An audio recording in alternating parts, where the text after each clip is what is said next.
Well, hello, Lee. Hello. It's like an end of term party. It does. I have the feeling of like we're in the classroom, but like we've just watched movies all day and like everyone's bought in snacks. School's and, like, out for summer. The teacher's like wearing like a fun, relaxed fit, you know? Fully. School is about to be out for summer. What time is it? Summertime. Yeah. We're on vacation. The absolute like need for me to scream the song Vacation by GRL then was very real. So, are we ready to take a look back over series 1 of The West Wing on Queer Gals Watch The West Wing? Here we are. So this is episode 23. We're not assigned to an episode of The West Wing this week. We are purely here for the roundup episode, Lee. The first of, I hope, many. Absolutely. I'm thrilled. I'm excited. And Fi, we've got some fabulous listener questions that we're going to answer as well. Yes. So what we're going to do is we're going to go through some stunning questions from our listeners about season 1. And I've also thrown some of my own in there, Lee. We're just going to open some discussions. We're just going to marinate on a few things, you know. And then I understand that you may be running a pop quiz. I'm running a pop quiz. Now, it's not really a pop quiz because a pop quiz is like a surprise quiz and you know that it's coming. Oh, so is that you why just don't know what the questions are going to be. So is that the reference to pop, like a quiz? Surprise. That's so camp. Well, I'm so glad that, I've already learned something, Lee, because now I know why a pop quiz is called a pop quiz. Okay, let's get cracking. Get your coffee, Lee. Yeah. Let's go. We're starting with a great question from Tessa, which is, how much do either of you know or remember about the show and the rest of the show to come? Like, has anything been spoiled so far? So, Lee. Yes. So I definitely watched The West Wing famously with my Republican boyfriend when I was a teenager. Apparently I remembered nothing. I just had like a kind of vague image of like Martin Sheen in my mind. Yeah. And that was kind of the extent of it, to be honest. But I'm so glad that we launched a full podcast about a show that I did not remember. And we've both ended up enjoying it so much. I mean, it is a relief that we do think it's good. Because I'm going to be honest. I knew absolutely nothing going into this. Obviously, I knew some of the work of Aaron Sorkin. And I was like, good writer, good show creator. But I was like, I don't know if this is for me. What if it's really dry? And I thought it was going to be really dryly. I thought it was going to be dull as shit. And we would just be like making fun all the time of how serious they are. But it turns out it's actually very silly. Yeah. It's a very goofy, silly show. Yeah. I think I've mostly managed to avoid spoilers. Yeah. Friend of the pod, Charlie, had been texting me about like things that were happening. And she then started watching ahead of me.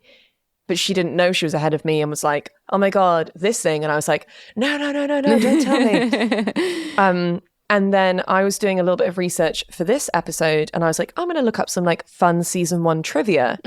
Don't do that. Awry with spoilers. So like I like went on one page. It was like a little questionnaire of like things you can remember from season 1. And I was like, this would be a fun way to refresh my memory and study for the pop quiz. And then when it gave me the answers, it was like, because obviously in this season we learned this. And I was like, exit. So I think I may have had 2 things spoiled for me. Oh dear God. Yeah. And I wish not to mention them. Okay.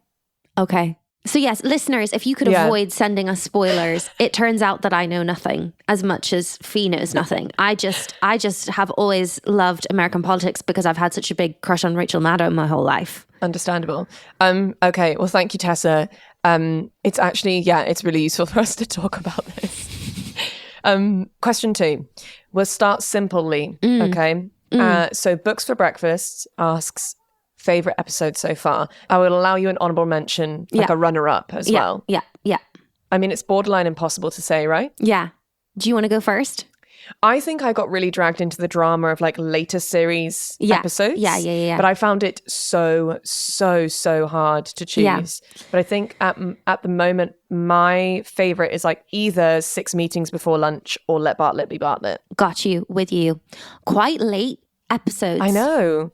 But then for me, like my runners up were The Crackpots and These Women. and the state dinner, because I just think they're great. Honourable mensch, obviously, to Celestial Navigation, just for the lesbian road trip alone. Of course. I think my favourite eps of the season have to be the crackpots and these women and the short list. Yes. The intro of Mendoza. Yes. Loved that ep. And then I would have to say my runners up would be a proportional response, because that is when we get the Charlie intro. Yeah. And 5 votes down. Yeah, those were both up there for me as well.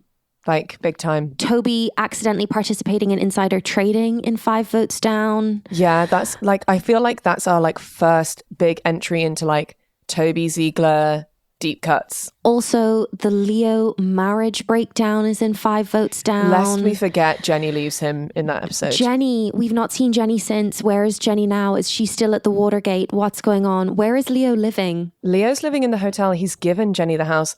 I think Jenny's gone on some like holidays down to like Florida and stuff with some gal pals. I think she's shagged a pool guy. I think she's just like out there being fancy free. Yeah. And then I would have to say my honourable mensch actually goes to Mr. Willis of Ohio, both for Mr. Willis of Ohio, who was an icon, and Congressman also Willis, please, Lee. Just a moment for poker, the gang playing poker, and CJ being the dealer was like a really iconic team coming together moment for me. Yeah, I just think when I was going back through all of our episode notes, I found it so hard to pick out favorites, because I was like, okay, I'm gonna make a top 3, and I was like, I'm gonna make a top 5, and then I was at like 8 episodes, and I was like, okay, this is gonna be much more difficult than I thought, because obviously there are some episodes which are like absolutely crackers. Yeah. Like Celestial Navigation or 20 Hours in LA. But then there are episodes which are like really like hardline, exciting politics, like 6 Meetings Before Lunch, or like Let Bartlett Be Bartlett, where we're really like cracking on and like moving forward with the administration. There's an ep for every mood. There's an ep for every vibe, mood. I feel. Yeah. And the crackpots on these women, I think it's like episode 4 of the season or something. But that is such a good episode. Lest we forget Pluie the Wolf. Essentially, Books for Breakfast. It is basically impossible for us to choose favorite episodes. But like, if ever a listener is like, I feel this way, like what ep do I need to go to? I feel like Lee and I can answer that question. 100%. And I think at a push, I'm gonna have to give my favorite ep to the crackpots and these women. Yeah. We just can't get enough of these women. Also, it's where we learn Dolores Landingham's backstory and about her sons. Exactly. Obviously not the amazing monologue that she gives, but just like being like, Mrs. Landingham lost 2 sons in Vietnam. Yeah. The teaser of the Mrs. Landingham backstory to come. Yeah. It is a great ep. So good. And also, famously, is that the episode where CJ starts stressing about her neck? No, that is the state dinner. That is the state dinner where she's stressed about her neck. Yes. Okay. We'll on to the next question, because this one's a fun one. Yeah. This is one of mine. So we've talked a lot about how much we love our core gang, Lee. Yeah. But I did want to know who your top 3 like favorite guest characters, or like characters that have joined mid-season are. I'm going to have to say, obviously, Gina Toscano. She was top of my Gina list. Toscano. Her just going through teenage Nazis on her lunch break. Love. Yeah. Mendoza for the gravitas. Love Mendoza. Also, I've really been enjoying the energy that Joey Lucas's translator, Kenny Thurman, is bringing. Yes. He's bringing vibes. He's bringing a significant... I want to know more about Kenny. I would love to know more about Kenny. And I'm going to just say honourable mensch, gone too soon, Morris. Yes. Agreed. Like a story that we were like, okay, cool, this could be a long haul. This is setting character. Up for a series arc. No, gone after one ep. Nothing. For me, obviously, Gina Toscano, lest I say more, like when she's like, one of those episodes that was in my fave was the one where like she's at college with Zoe and like body slams the I believe journalist. that is 6 Meetings Before Lunch, yes. And the leather jacket. Yes. Basically, I love her. The other favorite like new characters, I love Jeff Breckenbridge.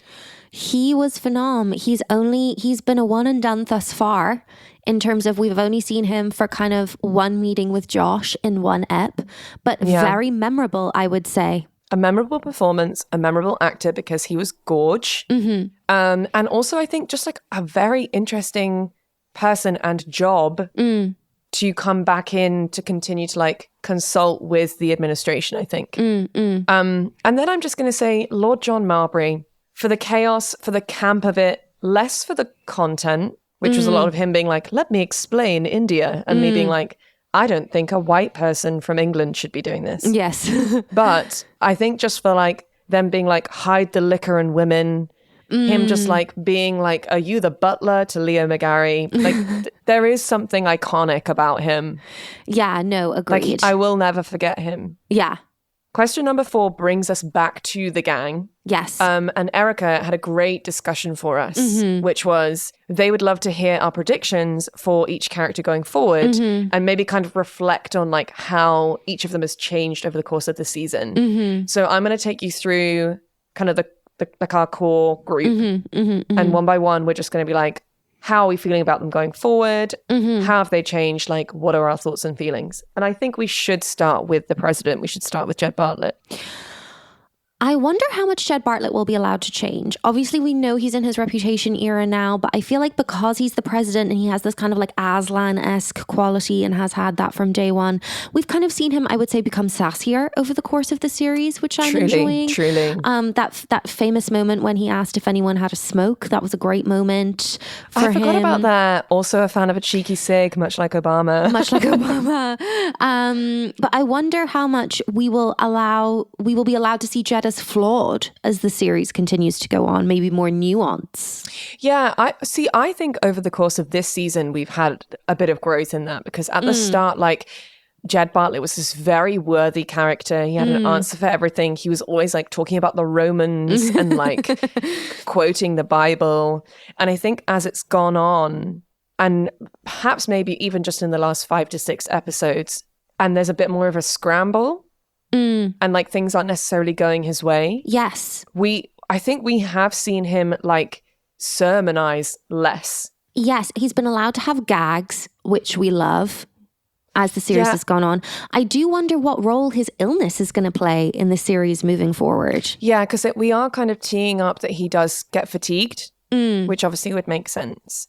For me, I think something that I found interesting was that at the start and in the pilot, we very much teed up Bartlett to be this like benevolent president character, which you see in every disaster movie ever, which is just like this like kind of flawless guy that like waltzes into rooms and is like, don't give me excuses, give me results. And actually, as it's gone on, we have allowed space to show that the machine of that, like our core gang, is what is keeping the president. Yes. Like the whole administration is being run as a team. Yes. And like he is our spokesperson. He's our guy on stage at the front town man, hall if you meeting. will. He's the front man of the band. But I love that we're getting to see everyone being like, no, like you need to prep this. Like this is our standpoint on this. Yeah. So I wonder how much attention there'll be surrounding that as the show goes on, where Jed's like, no, I want to say my thing. Yes. And then being like, well, actually, no, your opinion is this. And him being like, but that's not actually my opinion. Yeah. I think that would be an interesting thing to see. Fully. To Leo McGarry.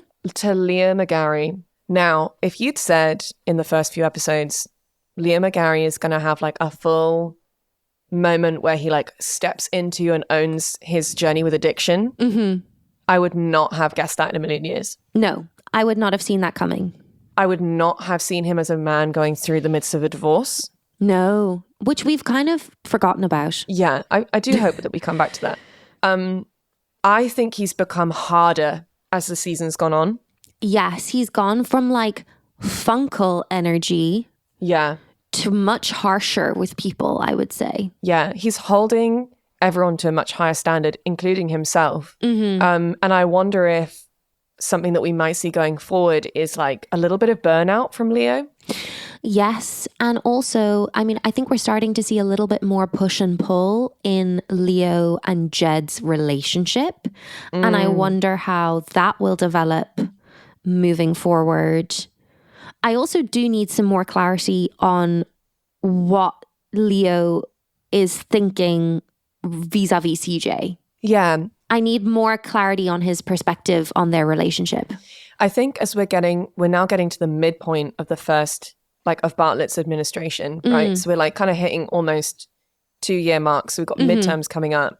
I feel like this would be the natural point, either pre or post midterms, for there to be a change in the team. Yeah. And like, if we were looking at this as like a real political team. Yeah. It's like either we get halfway through in the administration, like, Josh, this isn't working out. Yeah. Toby, this isn't working out. CJ, this isn't working out. So I would be fascinated to see if there is actually like either a new member of staff but on into like an actual role rather than kind of like a Mandy-esque, not quite fleshed out. I think it's because we never really got told what Mandy's job title was. I did not realize until I was prepping this recap episode that Mandy was that random senator's chief of staff. I feel like it sounded like she was just like his PR team. IMDb claims that she was his chief of staff. Lloyd Russell's chief of staff. And she was sleeping with him. Yeah. Crazy. Also, that she left that job to like come and do PR at the White House. Come and kind of swan around the White House. Who knows? Who knows? Okay. Should we move on to Josh Lyman? I want to see Josh Lyman fall in love, hook, line, and sinker. Yes. Enter his soft boy era. Completely. Yes. What I want to see is Josh being under the thumb a bit more with Leo. I loved that scene in the last episode of the series where Leo was like, you can't do that. It is a game, but there's a way that you play the game. Yeah. And what we have to do is stay grounded in the context of reality, right? Like we can't lose ourselves with like numbers and how things are going to play in the press, because then suddenly we're not in touch with the American people. Yeah. And I would love to see Josh struggle a bit. Yes. Because when we had the session about Alyssa Mastromonaco, because she obviously did the same job as Josh, I don't see any of the things she was talking about reflected in the workload that Josh has.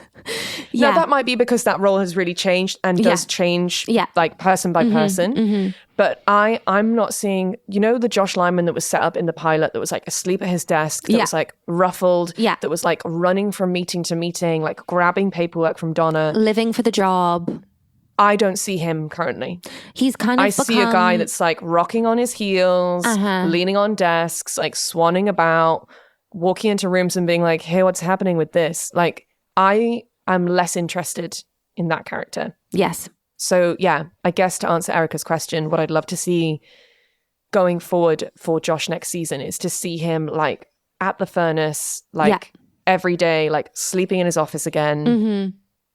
Driving change, emotionally higher stakes, I feel, rather than being like, I'm kind of the big guy in town. I'm kind of a big deal. Flipping to the other end of the spectrum, Toby Ziegler. Wow, I just want Toby to keep doing Toby, and I want to know why he's so affected by veterans. Never change, Toby. Never change. Never change. I want Andrea back. I want her to be like kind of popping in and out. Yes. As the only person who can kind of wheedle her way into the kind of soft heart of Toby. He's very much like a kind of like, if he were to be like a chocolate, he has like a horrible wrapper that's like borderline impenetrable and like comes off in like bits and pieces and is really unsatisfying to unwrap. And then like a really hard outer shell. And then inside is just the most delicious filling. Is Toby, in fact, a Ferrero Rocher? Oh, yes, I think he is. No, I love Toby. I feel like over the course of this season, he hasn't changed a huge amount, but I think that the actor plays the subtext harder as the season goes on. Yes. I mean, I feel like we really like dug in with Toby really from like episode 1 when he was in the meeting with the Christian fundamentalist and he was like, what are you talking about, my New York sense of humor? You're talking about me and Josh being Jewish. And that moment came out of nowhere for Toby in the pilot. And I have been just like on board with him from that moment onward. He's not afraid to like call people's bullshit when he sees it. And I just feel like rather than him like evolving and changing, we have just gotten a deeper and deeper window into who Toby the man is rather than Toby Ziegler, director of communications. Yes. And I think looking forward to next season. I would love to see Toby, like, because he's been very tied up with like Mendoza for like the last half of this season. So I'd love to see him like going forward and like running his own things, you know, like I want to see him like out in the wild being like, this is my project. Yes. To CJ Craig. I'm worried, Fi. I have fear in my heart. Now, this is twofold because we met CJ top of the season. She's like on top of her game. Everyone trusts her. She's working the room. She's like, you know, cracking jokes. She's like popping into the White House Oval Office and being like, hey, Mr. President, you got a minute? Like, you see her as that person who's like 6 months into like the best job they've ever had. And is like, I am crushing it. Now, she's made a few fumbles. Yeah. Not all of which have been her fault because sometimes she wasn't given the information or she was just having to respond to bad news and try and spin it. My only criticism of CJ, and I say this as someone who would behave in exactly the same way as her, is that like she is letting those failures like become part of her. Yes, she's like taking them on. She is waiting for someone to say, I forgive you for that. Yes. And unfortunately, in her workplace, I don't think that's ever going to happen. We have discussed this before, that things stick to CJ more than they stick to other characters. Like Sam gets exposed as having a friendship with a sex worker and the next week appears to have forgotten all about it.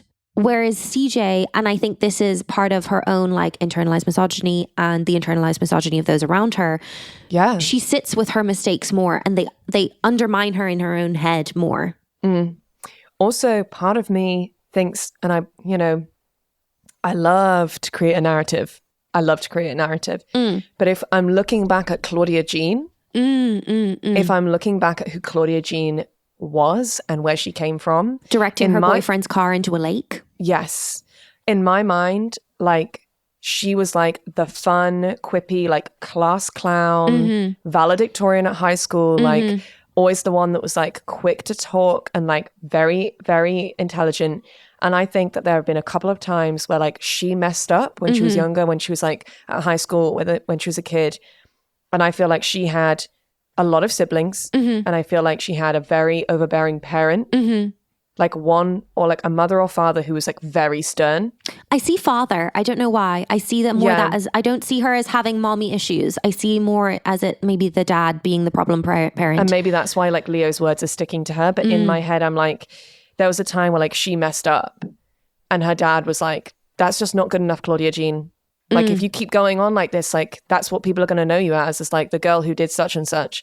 And I think when it comes to like this job now, when things go wrong, I think she just becomes this kid again who's like... Not to make this all about Roe versus Wade, because obviously like that's a huge part of what the American election is going to be about. But like part of me is like, did Claudia Jean have to have like a termination as a teenager? Yeah, or like there's the possibility that like CJ either had that story or Claudia Jean also was like engaged to like her like college boyfriend and was like getting ready to be married and was like, oh my God, like, am I going to do this thing where like, I'm Claudia Jean? Am I going to be like Miss Claudia Jean, like taking my kids to football practice? Which we hasten to add, there is nothing wrong with that. If that's the life that you would like. But like, I think there's a point at which maybe she was proposed to. In my head, there was this like, I think for CJ, she has made a decision that like, she either does career and has no personal life. Yeah. Or she stayed where she grew up and she just did personal life. Yes. I think she was someone who knew for herself that perhaps she didn't want to have the two things running in tandem.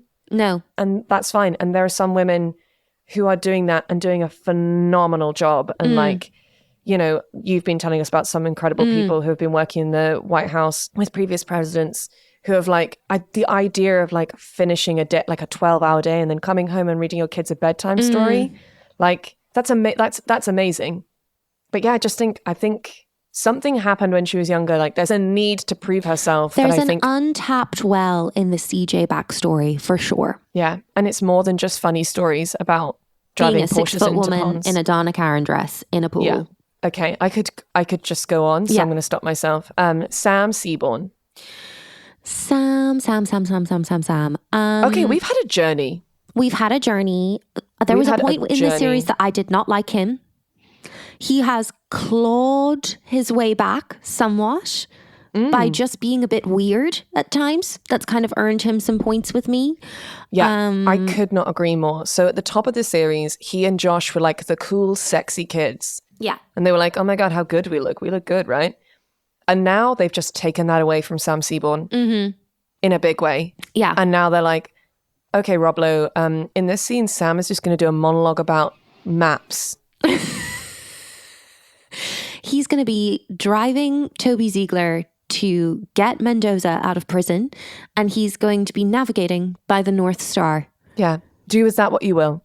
Yeah. So I think Sam is slowly turning it around. But I think what's important is that like the root of his character is still there. I think he's a very flawed character. And I think he's very quick to become emotive about things. And I see perhaps in the next season of him maybe resting on his laurels of having a few good months work under his belt and just making a big fuck up because he felt too much about something and acted without checking.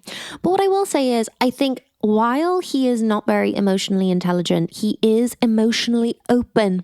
Yes. In that he is a character, and I think this is where he's kind of pulled it back for me. He does feel like a character who is willing to learn, whereas Josh feels like he has slightly more ego going on that gets in the way of him being taught a lesson by somebody. Couldn't agree more.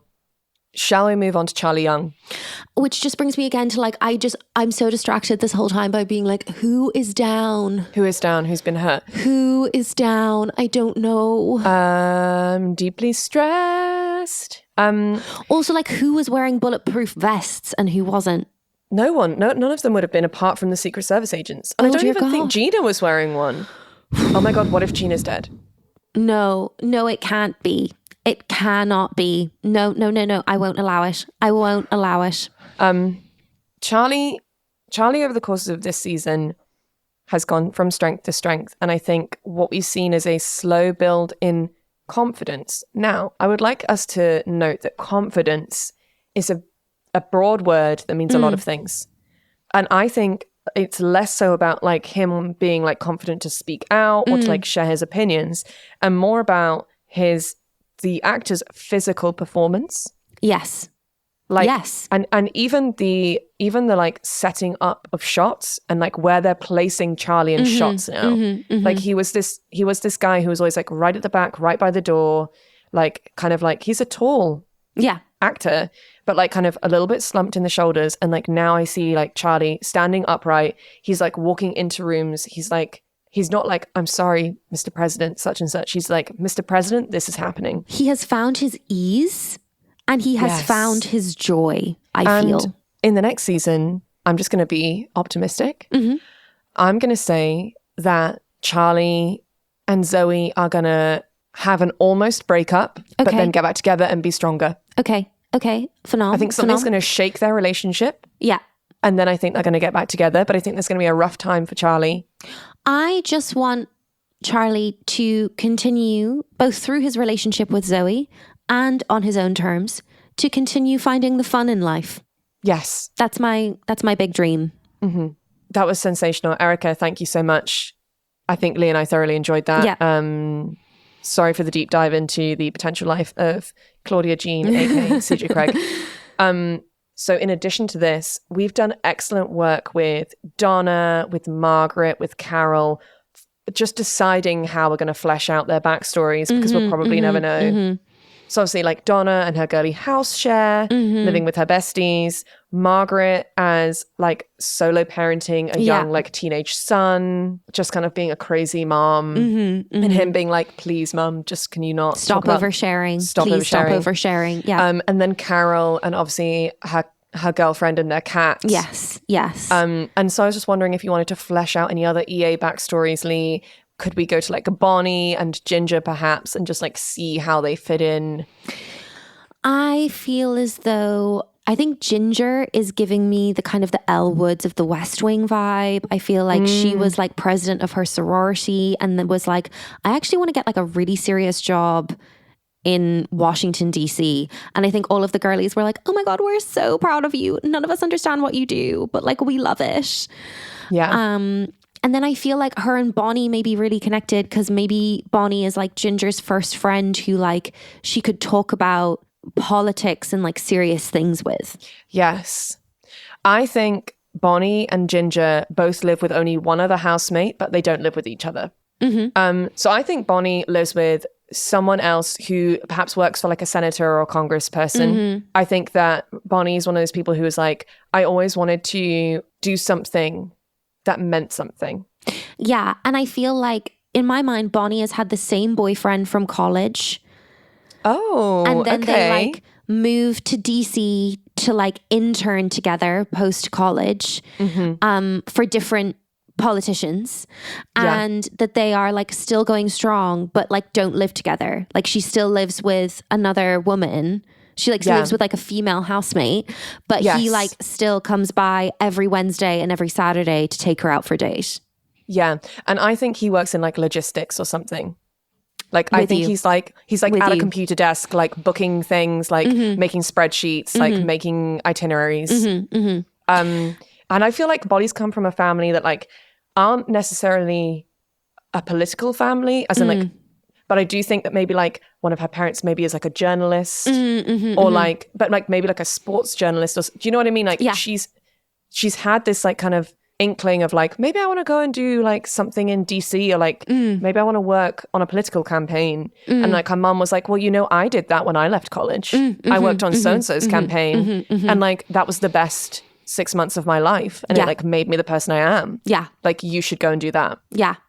And then I think for me, I think Kathy grew up relatively local to DC and still lives in like the family home to kind of save some cash and then commutes in and is like, well, I'm not moving out to rent. I'm saving like to buy. I'll buy when I can. Yeah. Yeah. And like commutes in from her like family home in Virginia. Yeah, totally.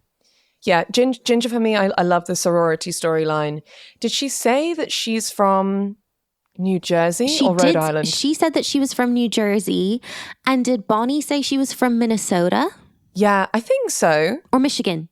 It was an M. I feel like it was an M. So Ginger mentioned that she was from New Jersey, and I love that because also for me that does like track with like some New Jersey sorority gals. And I love the idea that like she's from like quite a big family. And like her dad's maybe like has his own business. The kind of family where they're like, we're Irish Catholic. Yes, very that. And like when she goes home to see them like on like Independence Day weekend, they have like a big barbecue at their house and like loads of her parents' friends are there and they're like, her dad's always like putting his arm around her and being like, you know, my daughter works in the White House. The big career woman. The big career girl over here. Yeah, I see that for them. Also, I love how we've just decided that all of these people have like great relationships with their families.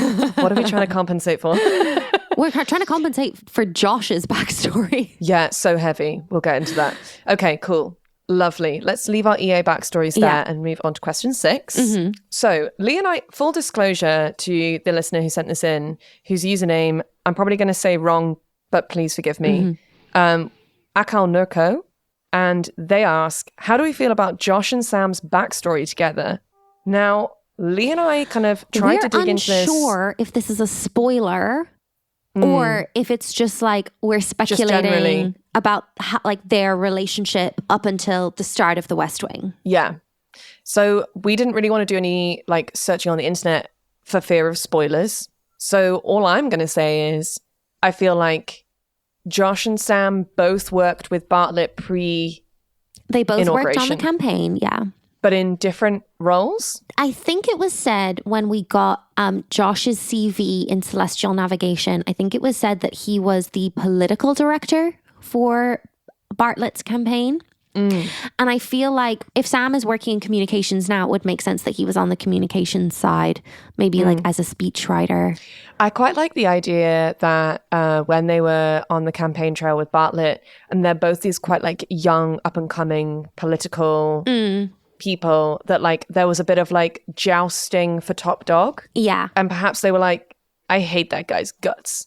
Yeah. And then something happened. Like they were in like buttfuck nowhere, like in like a random state. Yeah. And like it was just a terrible day. Mm-hmm. And like both of them pulled out the bag. And at the end of the day, they like were like cracked open a beer and kind of just like put it all to rest. Yeah. And have been friends ever since. Yeah. And potentially they also bonded over the awkward moment. Throwback to this nugget from like episode 1 or episode 2. Potentially they also bonded when Sam accidentally hit on Leo's wife.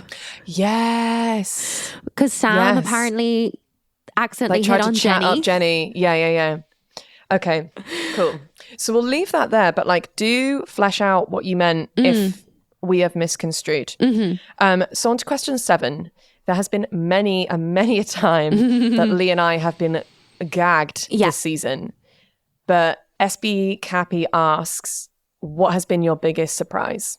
I'm going to say I've narrowed it down to 3 of the times that I was most gagged in the season. Obviously, number 1, the first time that I realized that we were like holding no prisoners, quite literally, was when Morris's plane was shot out of the sky. I did not foresee that. Yeah, no, correct. That was the first kind of big gag of the season for me. Then I would say the reveal of Josh's tragic backstory, just a moment for Joni and the popcorn maker and the beauty of Ave Maria. Yeah, like we did not think that's where his story was going. No, just a dead sister. Also, like I would love us to reground in season 2 in the kind of little brother, big sister relationship that we had going with CJ and Josh. Yeah. And then surely the biggest gag of the season is that someone is down. And we don't know who. Honestly, I watched that episode 3 times. And every time we got to that, I had my like face, like I covered my face because I couldn't even watch it. I rewound it to be like, can I? Because they will have had to. The way that the bodies fall will have to make sense based off of who is down. Frame by frame, I tried to work it out and I couldn't. Yeah. For me, one of my biggest surprises, I agree with all of yours. Mm-hmm.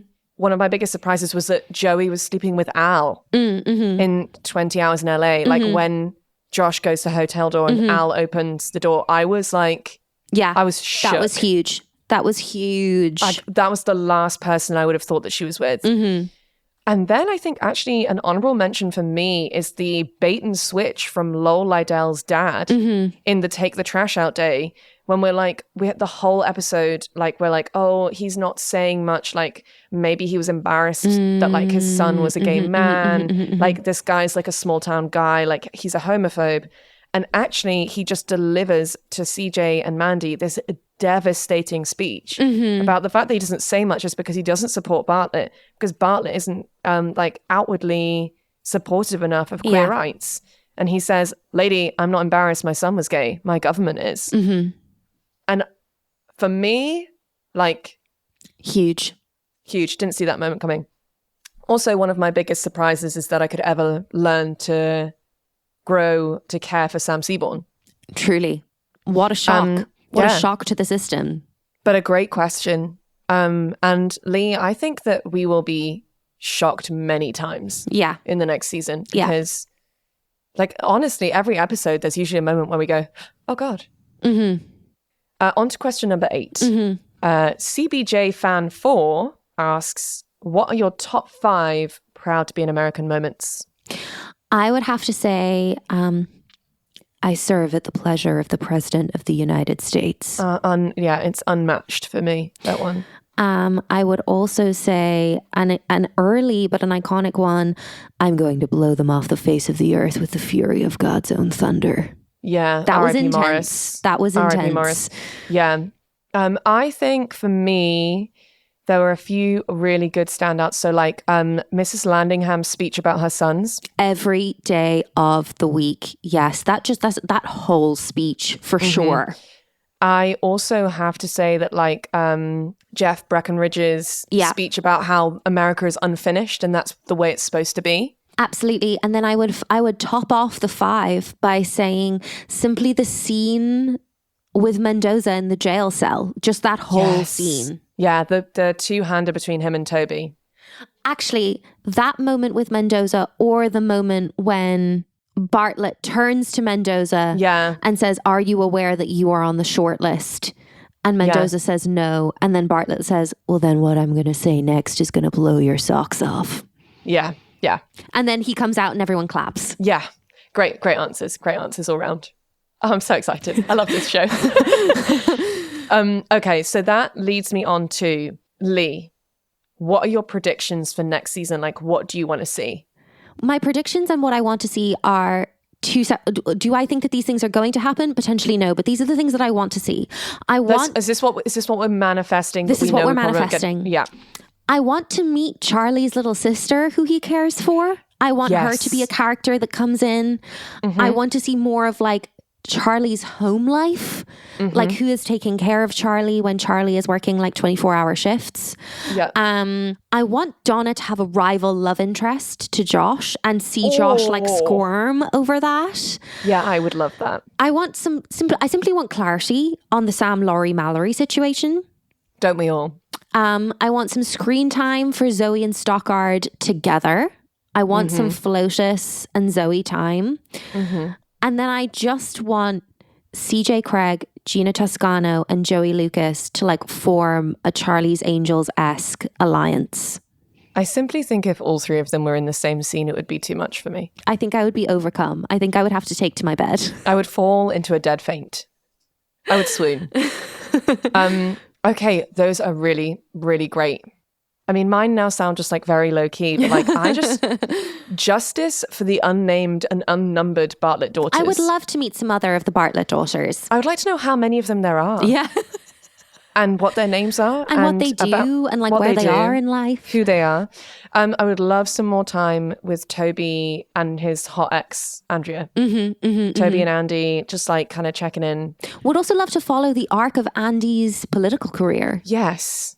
Like, where is she headed? Because we don't currently have like a person who's in Congress or a senator that's like our eye on the inside. No, we don't. Like, we are very much just in the West Wing, a la, you know, the name of the show. But like, it would be nice to almost have someone that like every like 3 or 4 episodes we're like catching up with them to like get the inside scoop. I would love for Danny and CJ to either get together or for it to end. Yes, and for us to have to just like acknowledge and deal with that awkwardness. Because I think both of them would play that phenomenally if it just never worked out and they were like, okay, well, we just have to go back to being co-workers. I actually think that would be so dramatically interesting because I think both of them would play it so well. Yeah. And yes, I would like for Josh to have a full meltdown about falling in love with Joey. Yeah. I want him to fall in love with her much faster than she falls in love with him. Agreed. And I think it would be a very humbling process for him. Yes. And I think it would be good for him. Yeah. I just want season 2 to be like the great humbling of Josh Lyman. Yeah, would love that. as like a tagline for season 2. Leigh, we talk a lot about fashion whilst also breaking down very difficult political strategy. So I think it would only be right for us to discuss who we think like the fashion winner of season 1 is. Like, what were the outfits that have stuck with you?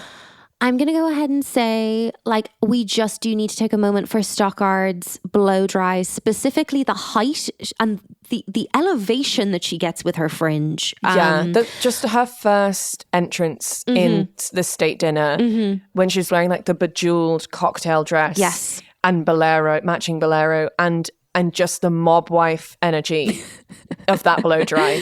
Yeah, fully. I think we also need to take a moment to acknowledge the brace game of both Leo and Danny. Yes. I am so glad that you've brought this up because, quite frankly, men should be wearing braces. All people should be wearing braces. It's braces giving are hot. Leo braces on the are cool. Titanic. Yeah. It's giving Jack Dawson, which is all I ever ask of No, like for anyone. A man or a woman, Yeah. my dream aesthetic is Jack Dawson. Yeah. I would like to take a moment to congratulate the costume designer on the character arc given to Zoe Bartlett through fashion over the course of this episode. The style evolution of Zoe Bartlett over the course of her freshman year of college is masterful. As we see as she kind of grows and evolves and kind of comes into herself as a young woman. And it's a tough time. It's the year 2000. So like her costuming at some point is going to get crazy. Yeah. We saw a touch of it in, I'm sorry to say, the season finale. Her outfit was crazy in the season finale. Yeah, it was not good. But then that was the time. It was the time. Elizabeth Moss is not to be blamed. No, it was not. It's not on her. And then I would also just say that Mrs Landingham as a non-dowdy postmenopausal style icon. Yes, one of mine was indeed her matching coat and hat in the Christmas episode. Her matching hat and coat game, just in general, Fiona. Yeah, like the outfit for Mrs Landingham extends to what purse she's chosen, what umbrella, hat and coat. Yes. Because she's a classy bitch. Yeah. And just finally, Bonnie, I think, is my kind of fashion winner of the series. I feel like if you were an EA in the West Wing, you would dress how Bonnie dressed. Oh, thank you. That's so kind. Yeah, you're welcome. For me, I'm just going to give an honourable mention to everyone's outerwear. Coats in a big way came through this season. Yeah. Mm-hmm. Mallory's little cream coat with a little fur collar. So good. All the lads in their like big wool coats out and about in DC. Yeah. And also sunglasses. Some great sunglasses. Margaret's sunnies, Donna's sunnies. I will say a standout fashion moment for me has got to be POTUS in a hoodie. Yeah. POTUS in leisure wear. His little iron jeans and his little white socks. His Notre Dame jumper. Please. Yeah. Please. Martin Sheen, please. Give a gal a chance. Yeah. And then I guess I just have to round off the whole section by just saying all the boys when they were playing basketball. The boys in their athleisure. Like the cut-off vests. Like the cut-off arm to the hoodie. Like it's awful and terrible and all of them looked awful, but like obsessed. Yeah. Okay. An equally important question, Leigh. Another one from SB Cappy.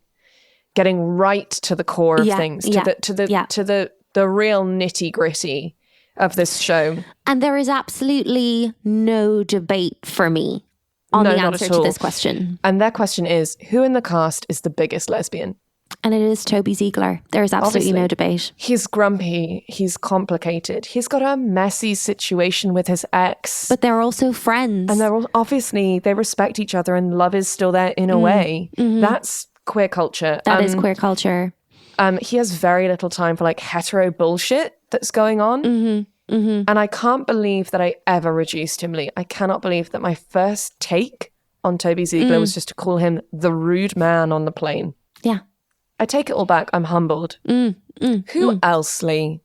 Who else but a lesbian could get away with pure deadpan delivery such as, this conversation is surreal, or I'm not the one to speak to you about the banking bill anymore, Mandy. I have hatred in my heart. Have you fallen on your head? Have you fallen down and hit your head on something hard?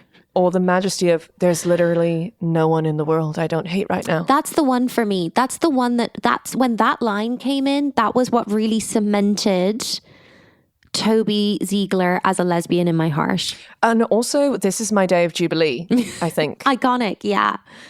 And for me, the moment when I was like, Toby is just like, that's firmly who he is, like to his core, was in that meeting with the Congress people when he was like, I was raised on Sesame Street. I was raised on Julia Child.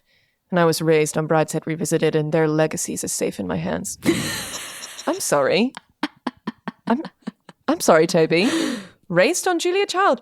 But it goes back, the military brat, Leigh. Yeah. That we were talking about Toby's backstory in the last episode. Yeah. It's like if you were living on a military base and like perhaps you were just going to school on that base, you would be going home and watching like public broadcasting shows. Yeah. Like you would be escaping to Julia Childs because like maybe you're just like missing a bit of like home. We've done beautiful work. A question that I have to further on this one is, if the show was being made right now, who would be written as an out gay character? I think potentially Charlie. And actually something that I neglected to mention in our study session in the last episode to cover the history of like the president's personal aide as a role. Biden's first body man was actually the first ever out gay person to do that role. Okay. Yeah. And I feel like that would create an interesting dynamic in terms of just because it's like such a close relationship with the president. And also then in that case, maybe Zoe becomes the president's son. Yeah. Oh my God. I would love that. Because if you're just like playing over the scenes that have happened in season 1, but like with the idea of it being like two boys who fancy each other. Yeah.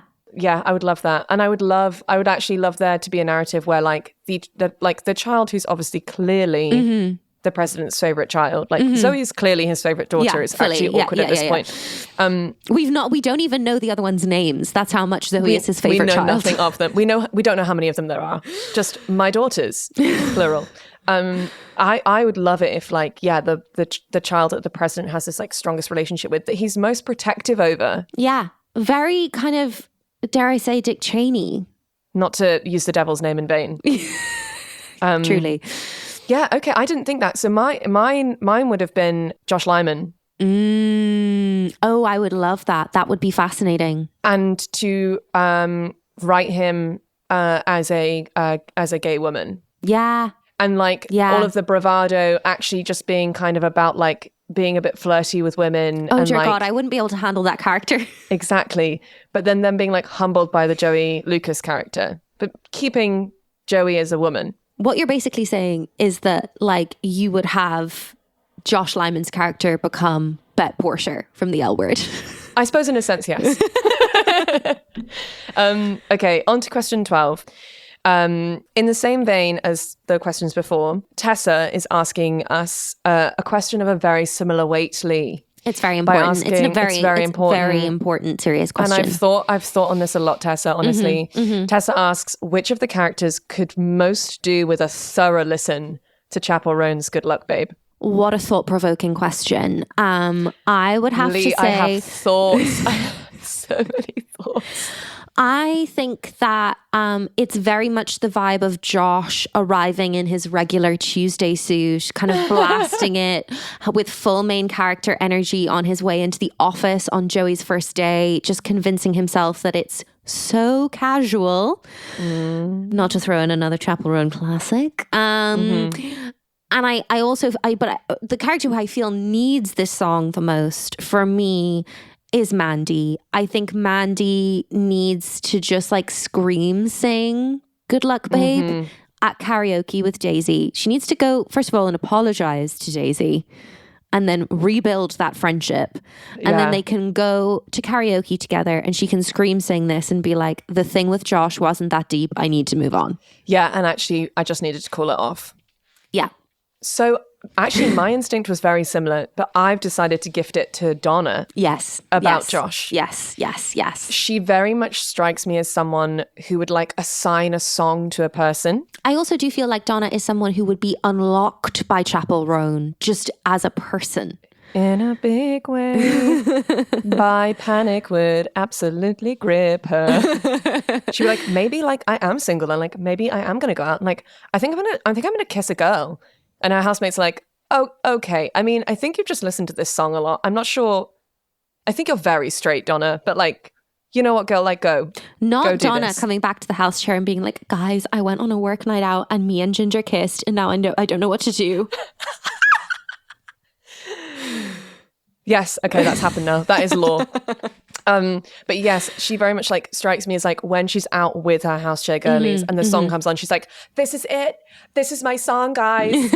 And then like she does the scream singing bit. Yeah. Very much us with our housemate when We Are Never Getting Back Together in the club came on and we were like, no, it's too soon. We need to take her away. It's too soon. Yeah. What a reference to a time when we were like, that was the big tune, like when we were clubbing. It was just like Taylor Swift, We're Never Getting Back Together. Wow. The other offer that I had, Tessa, was Sam Seaborn in the gym. He's like on a Stairmaster or something, like a very gentle routine, but he's kind of going for it. Headphones in, vibing to this, thinking about Mallory. Being like, this was such an evocative image for me, Fee. I couldn't agree more. Yeah. Just like thinking of him like there, just like going on his little like exercise bike or something and just thinking like, well, if she never confirms what she wants, then like I'm just going to be the best thing she never had.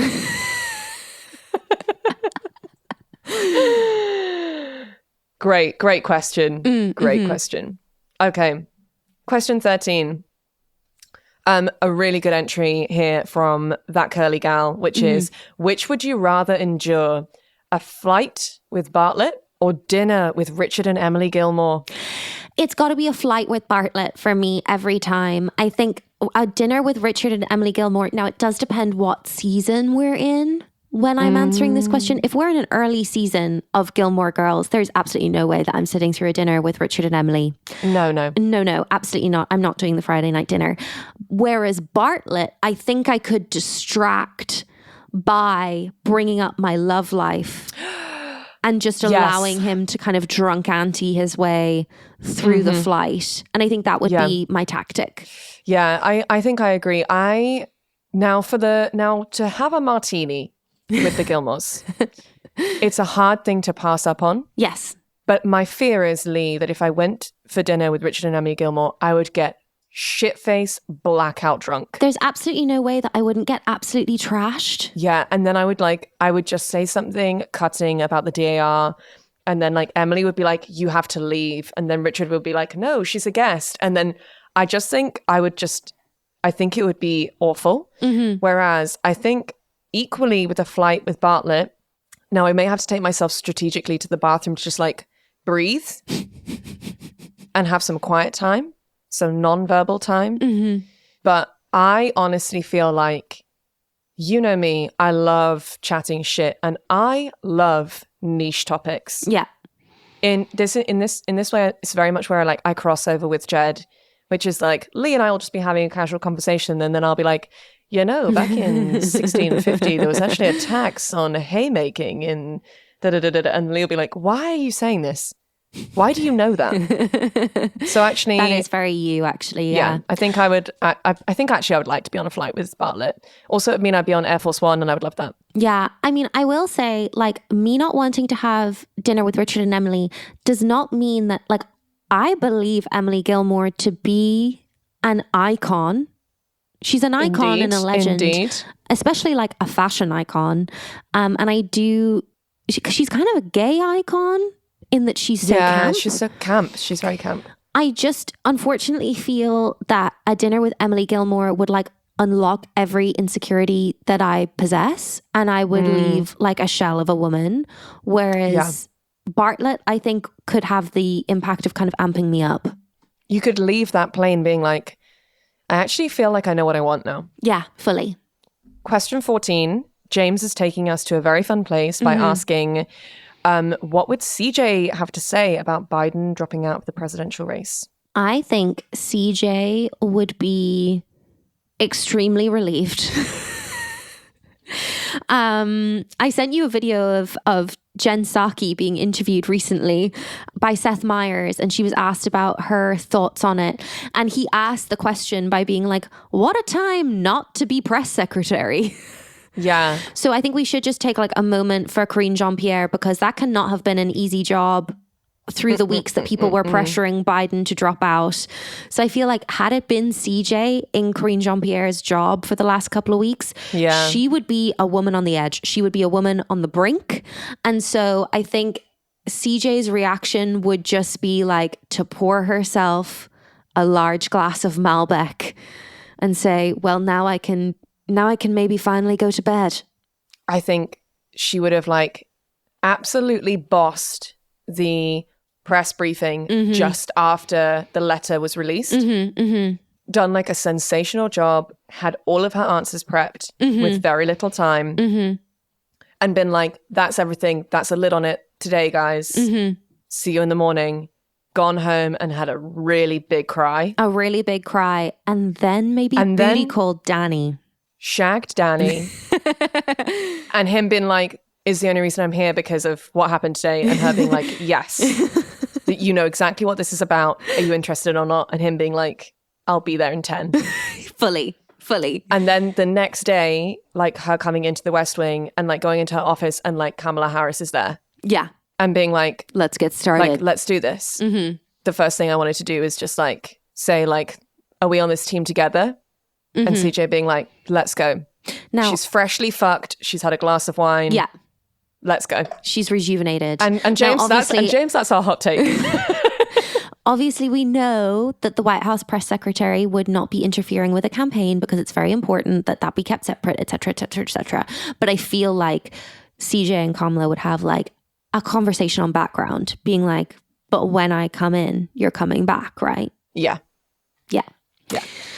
And finally, a closer for you, Leigh, from Ellie. And Ellie asks, how long did you live in the US, Leigh?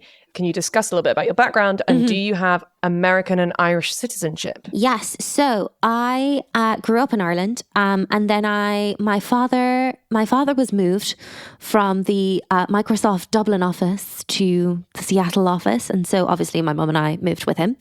And I spent middle school and high school in America. I did have someone hateful on TikTok literally today, being like, "Why are you putting on a fake American accent?" And luckily, someone replied, being like, "She's Irish. That's how she talks." But so I do know that my accent does kind of wanders back and forth across the Atlantic quite a lot of the time. But that's because I spent like the whole of my teens in Seattle. Yeah. And then you came over to the UK. I came over to the UK for uni. But yeah, before I left the States to come to university here, just because it was like so much cheaper, my parents both became American citizens. And because I was 17 at the time, I was naturalized when my parents got US citizenship. So I'm a dual citizen. Between Ireland and America. Correct.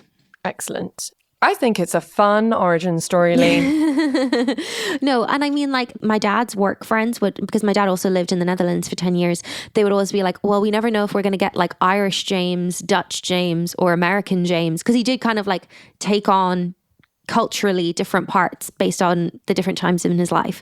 And I feel like I definitely do have, because I spent my teens in the US, obviously that's like a big part of your like coming of age. I think I do definitely have parts of me that are like very American, despite the fact that I didn't like originally grow up there. The first time that I went over to the States to visit Leigh and her family, like during it was when we graduated from uni. I went over to visit Leigh in Seattle and her mum and her dad.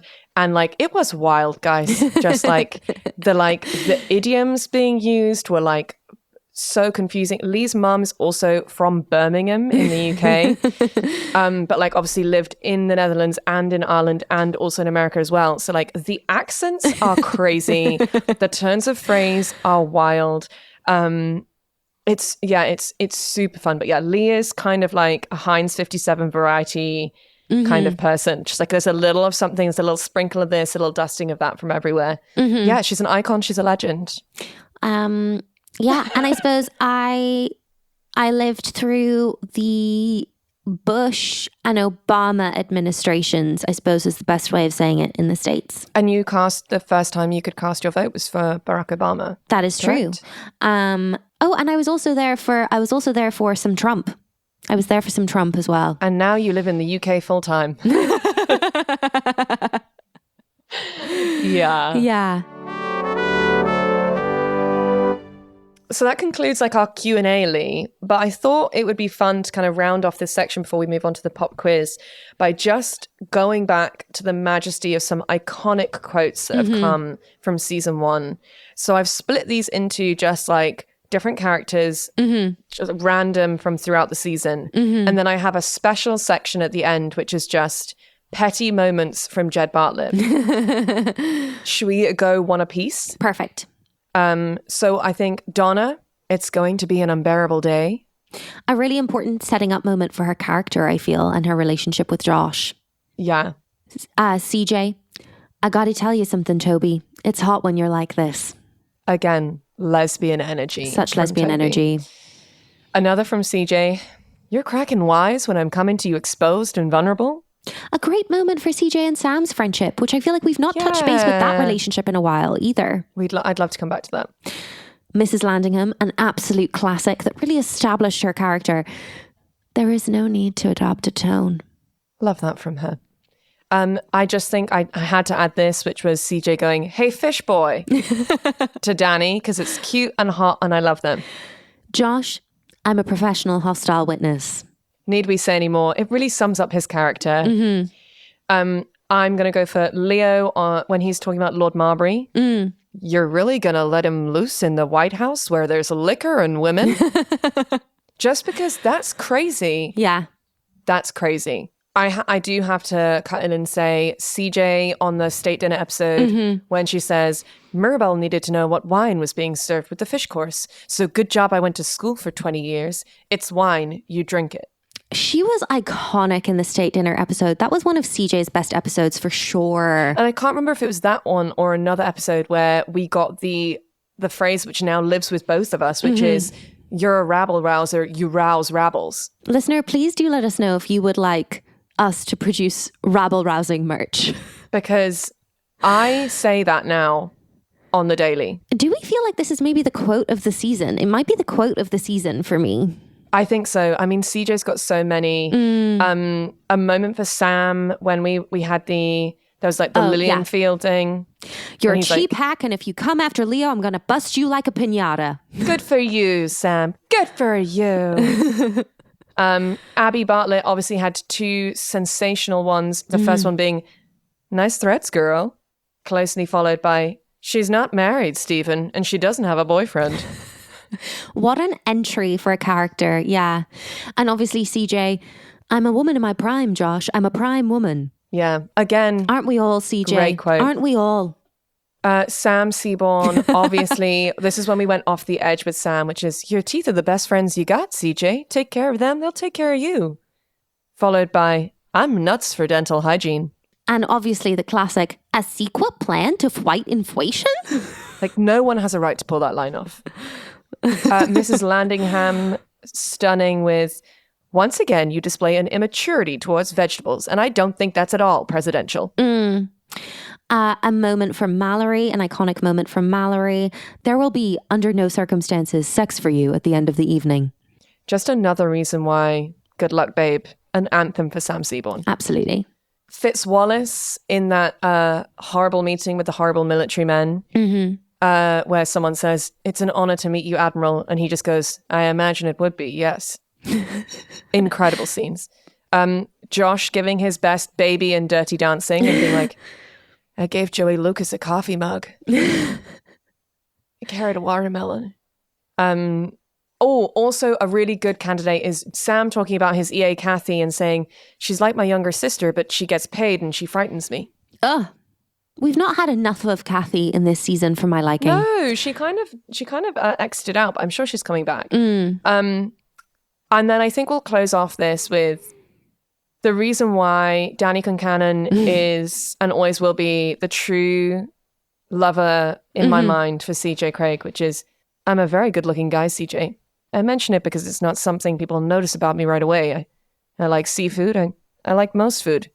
I'm a lively conversationalist and I'm very good at kayaking. I can kayak.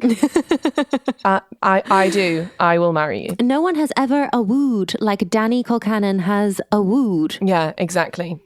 Also, Colcannon is like a traditional Irish potato-based dish, so... I think he's Concannon. Oh, you're right, Concannon. What? They always seem to be saying Colcannon. Anyway. I think it's the accent. Let's go one each on these Bartlett quotes. Yeah. Just like, let's bang through them because out of context, they're better. So here is the pettiest moments of the genius that is Josiah Bartlett. You are a cattle rustler, Mrs. Landingham. There's a quote about Revelations I'm trying to remember. It's about a horse. I'm tired, I'm cranky, and my wife's in Argentina. Let's get this over with. This is father-daughter to fun time. Men with pools and patios think I'm weak. I'm a national park buff, Josh. Hello, Mildred. I'm Josiah Bartlett, the President of the United States. It's going to be Phyllis who doesn't like me. It's going to be Susan who thinks I'm xenophobic because I don't like Mexican food. These are my wife's friends. I couldn't pick a trout out of a police lineup, by the way. I'm hungry and so far no one has convinced me of anything. Sometimes I call my wife Dr. Bartlett. I don't have any time for new people right now. You know, I once played the stage manager in a production of Our Town. I forgot about that one. That is such a good one. I did a little polish there, right up on my feet, right in front of everybody. I was helping pass the time. I was being entertaining as well as instructive. I was wandering the halls and thinking. My friends, my daughter, my beer, and my chili. Yes! Before I go, please let me just say this. I'm seriously thinking about getting a dog. And we obviously have to finish with, I'm gonna blow them off the face of the earth with the fury of God's own thunder. And that's me giving a wrap on season 1. And before we leave, I serve at the pleasure of the President of the United States. And just a moment for the jackal. The jackal. The stage is yours for the pop quiz. Okay, Phenom. Fiona, would you like to tell me what branch of government the West Wing is in? This is the executive branch. Correct. Because Congress and the Senate are the legislative branch. Mm-hmm. And then the FBI and CIA and everything is the judicial branch? No, actually the FBI is part of the executive branch, but the judicial branch is the courts. Okay, great. Yeah. Okay. Phenom. Would you like to explain to me the difference between a governor and a senator? So in legal's terms, Mm-hmm. a senator is going to be based in DC, Mm-hmm. and they're going to be overseeing policy Mm-hmm. for the whole entirety of the state. Mm-hmm. And voting on things that are coming into the Senate on behalf of the constituents of that state. Mm-hmm. And the governor is kind of the big time mayor of the state. Yeah, they're like the president of the state. They're the head of the executive branch in state politics. State. Yeah. Fantastic. What does FLOTUS stand for? First Lady of the United States. Would you like to explain to me in your own words, importantly in my own words, what the Electoral College is? Okay. In every state, Mm-hmm. everyone gets to vote, Mm-hmm. and that is the popular vote. Mm-hmm. And then now, is it dependent on how many depending on the population Mm-hmm. of that state? Mm-hmm. There is an amount of. They're not called delegates. What's the title of the people? Electors. The electors. So a number of electors are chosen per state. Mm-hmm. And this varies wildly depending on the population of the state. Mm-hmm. And then they vote. I don't remember how we decide how many. So the people vote. There's a popular vote in each state. And then most states are winner takes all. Yes. Okay. So that's the thing. So then say it was 52% one party, 48% another party. Mm-hmm. In the winner takes all state, Mm-hmm. the person who got 52% would get all of the electoral college. So they got all of the electors Mm-hmm. for that state. Mm-hmm. And therefore it's oh, well, how come when such and such state was so close, but it swung red or blue? That's because of the electoral college. Mm-hmm.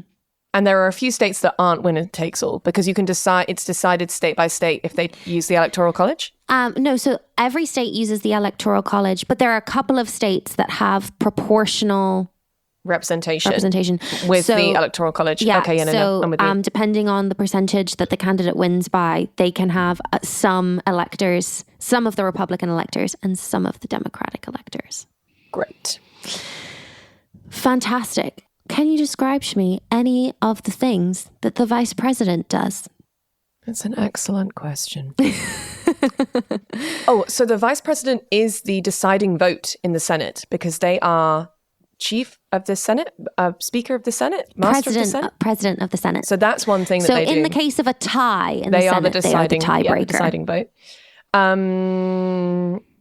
Obviously, one of the things that they do is if for whatever reason the president was indisposed, medically or died in office, they would take over. They're first in the line of command. Mm-hmm. Mm-hmm. They have their own staff in the same way that the president does. And that is all I have to offer you in this moment. That's amazing. That's actually all of the key things that the vice president does. Great. Yes. Phenom. What does the Second Amendment relate to? Now is this the right to bear arms? It is. Stunning.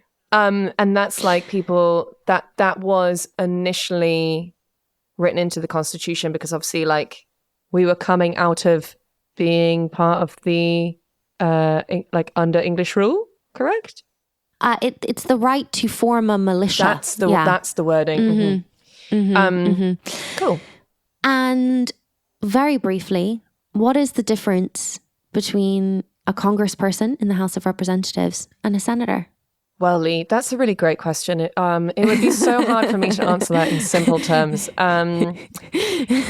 So maybe I should put it like this. What's the difference between the House of Representatives and the Senate? That doesn't help me. So in my mind, like, depending on the population of a state, means that you have a different amount of like members of Congress. Yes. Correct? Yes. It's almost like Legal's term, similar to like an MP in a way. So like you are a congressperson and you're in charge of like like a district, not a district, but like an area of that. No, it's called a district. Yeah. A district. Okay, cool. And like you would be going into the House of Representatives to be like voting on and supporting and writing legislation that you're like has the best interests of those people in your mind. Yes, yes, yes. And a senator is doing that, but on a federal scale. Not quite. So a senator No, is... it's like for the whole of the state. Yes, yes. So a senator represents a whole state rather than just a small area within a state. And they serve for different lengths of term. Yes. I did better at that than I thought I was going to. Yeah, and every state has the same number of senators. Every state has 2 senators. Yeah. But they have different number of members of Congress depending on the size of the population, which also relates to the number of votes that state has in the Electoral College. Fantastic. An excellent job. A-star student as ever, Fi. Thank you. Praise me. I do very much, like, I am very much like Lisa Simpson on when there's a school strike, the teachers strike. And she just like goes into the kitchen with a piece of paper and just like begs her mother. She's like, grade me. And her mum just like writes like A+ on a piece of paper and gives it to her. And Lisa's like, ugh. I think you did very well. You've learned so much over the course of the season. You've retained a lot of it, Fiona. I feel very passionately about American politics now, even though I maybe don't know the most about it. I do feel like I'm engaged in a way that I really wasn't before. Yeah. And quite frankly, Leigh, I cannot fucking wait for season 2. I'm really excited. Listener, please do stay tuned. We will not be abandoning you. We will be coming back for season 2 very, very soon after a very short break. And keep an eye on our socials at Queer Gals Watch for when we drop season 2. We also are toying with the idea of doing a little watch party on election night on our Patreon. So also keep an eye out on socials if that's something we can figure out how to do. Technology. Yeah. We're going to take a little summer break. Not to relax, no, but both to work ourselves to the literal bone. But we will be returning feeling frisky and free, to quote Lee Douglas. Yeah. And psyched, in the words of Mandy. Will she be in season 2 or not? Are we ever going to see Mandy again? I don't know that we are. Only time will tell, Leigh. And so with that... A moment for the Herculean effort of Moira Kelly trying to hold up we salute the you, writing gal. of Mandy leave this, through the series of season 1. Leave this show, join One Tree Hill. You will be appreciated more there. Fly, my darling, fly. Fly free. So Leigh, I guess there's only one thing to say, which is class dismissed. God bless you and God bless America. Couldn't have said it better myself.